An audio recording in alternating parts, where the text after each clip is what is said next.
Alors nous sommes en direct du sommet de la mesure d'impact et je reçois aujourd'hui Alain Di Crescenzo, président de la Fédération nationale des caisses d'épargne. Bonjour. Bonjour. Alors, qu'est-ce qui vous a poussé, vous, en tant que Fédération nationale des caisses d'épargne, à soutenir cet événement? Alors ce qui nous a poussé à soutenir l'événement, c'est que c'est notre histoire. C'est parce que nous sommes une banque à impact, donc cet événement est particulièrement bien dimensionné pour nous.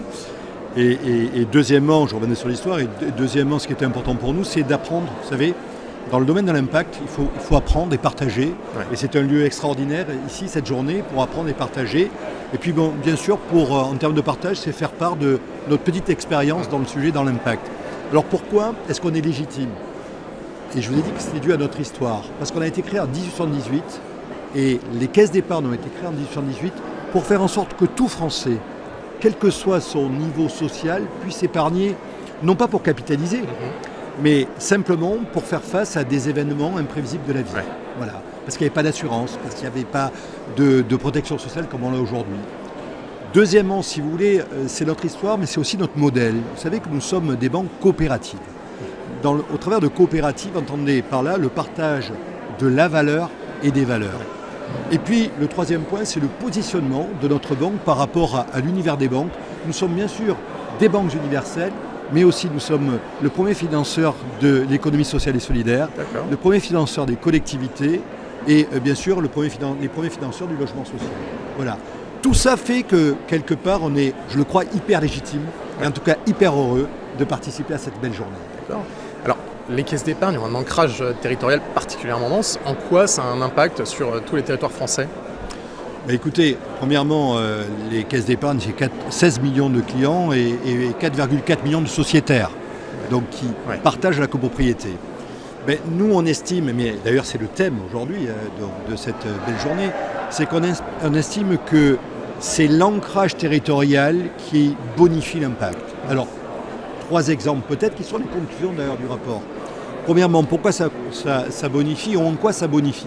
Premièrement, si on est ancré territorialement et qu'on connaît le territoire, on développe des coopérations. Et donc je vous donne simplement un exemple. On a coopéré avec des collectivités locales, avec des associations. On a fait des appels à projets pour nos jeunes et on a soutenu plus de 400 000 jeunes sur les 2 dernières années par rapport à leurs projets, aux difficultés qu'ils ont pu connaître et les soutenir. Deuxièmement, parce qu'on estime que parce qu'on est bien ancré territorialement, on est un acteur de la redistribution de valeur. Un exemple, 100% de l'épargne collectée sur les territoires est réinvestie dans les territoires. Et le troisième sujet qui est fondamental, si vous connaissez le territoire, si vous connaissez ces acteurs, vous êtes tenté de faire des expérimentations.